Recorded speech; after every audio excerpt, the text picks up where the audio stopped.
akramakallahu muna cikin yanzu wani yanayi wanda zaka ji an taro an daura aure ana ta masha ana gode ma Allah kowa na murna amma malam kwana ɗaya sati biyu sai kaji an ce an fito an yi saki nan can kaji waccan ta fito sai kuma komai ya dawo ga mutane kaga ana ta tara yara nan kaga yaro wanga a ce inna shi ba tare da baban shi malam wa'in hanyoyi ne kake gani za a bi domin rage yawan rabuwar auratayya a cikin al'umma? To ni na fahimci sakamakon interview da na yi wa zawarawa guda 10,000 maza 5,000 mata 5,000 duk kai kadai yana na a cikin wayata da sunayensu da abubuwan da suka faɗa wanda yake kawo mutuwa auren duka na da software da na yi sakamakon aure da muka yi na mass wedding din nan. To mun ga cewa kafin a ɗaura sabon aure a tambayi mace me ya kashe na baya. Wata mijinta ne ya mutu, wata aurenta ne ya mutu. Wace mijinta ya mutu bazawara ce, wace aurenta ya mutu ma bazawara ce. So sai muka ware su biyu. Su ma Laraba suna bambanta, suna cewa mutallaka, suna cewa kuma armila.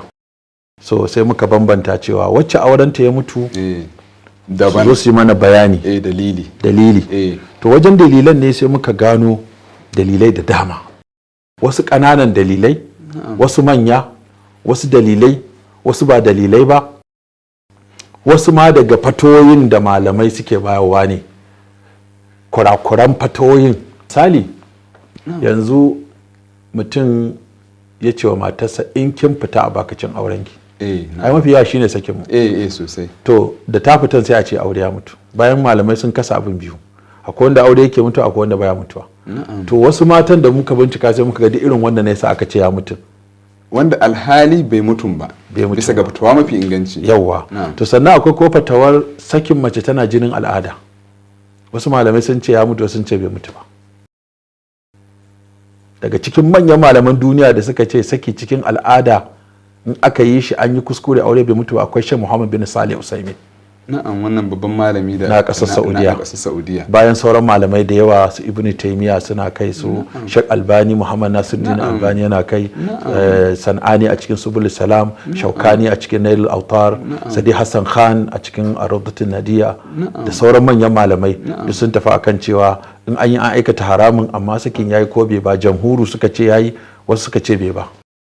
To wani auren ka tattara shi da irin wannan ne, kagan ka gyara fatawar da zaka iya su koma ɗakin sosai da an gyara fatawar to da za su koma wasu kuma saki uku ne a kalma ɗaya. Mutai ce mace na sake ki saki uku. Haji wata. To jamhuru mafi yawan malamai sun tafi akan an yi saki uku a kalma ɗaya, ukun ne shi. Wasu daga cikin malaman kuma sun ce ɗaya ne.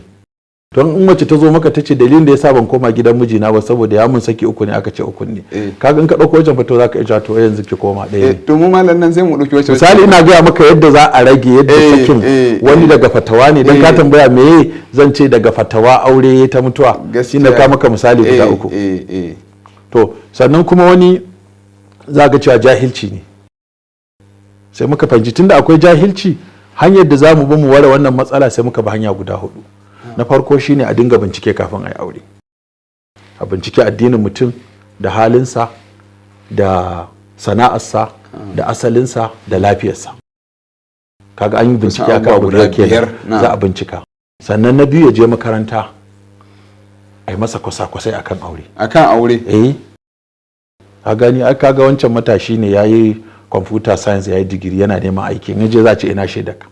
To in ka zo yanzu kana son yata me shaidarka, na baka zaka iya rikita babu kam. To shine matsalar. So kaga kamata a ce an bude makaranta, wanda yasa yanzu mun kirkiri makaranta mun sa mata Love and Mercy School for Marriage Counseling, wato Al-Mawaddatu war Rahma. Na'am. Makarantar koyar da aure. Okay, Love and Mercy. School for Marriage Counseling shine Al-Mawaddatu war Rahma. Okay, na'am. Waja'ala bainakum mawaddatan wa rahma. Masha Allah. Sai aka za markazul mawaddatu war rahma. Masha Allah. Litadbir al-muqbilin ala zawaj.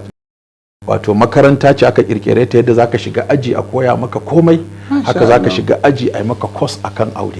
A nan garin Kano yanzu. Malam yanzu za ka kawo ko yanzu aka fara. Kwanan nan aka fara.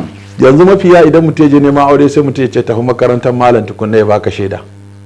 Allah mai iko, masha Allah. Za a baka da maki da komai, a saki ka ci kaza, a kula da mace ka saki, a hakuri ka ci kaza, a kaza. Kamar jarabawa dai. Jarabawa za a yi maka sosai. In mace ta mare ka, ta zage ka, ta yaga ma ya za ka sake ta ko ba ka sake ta ba.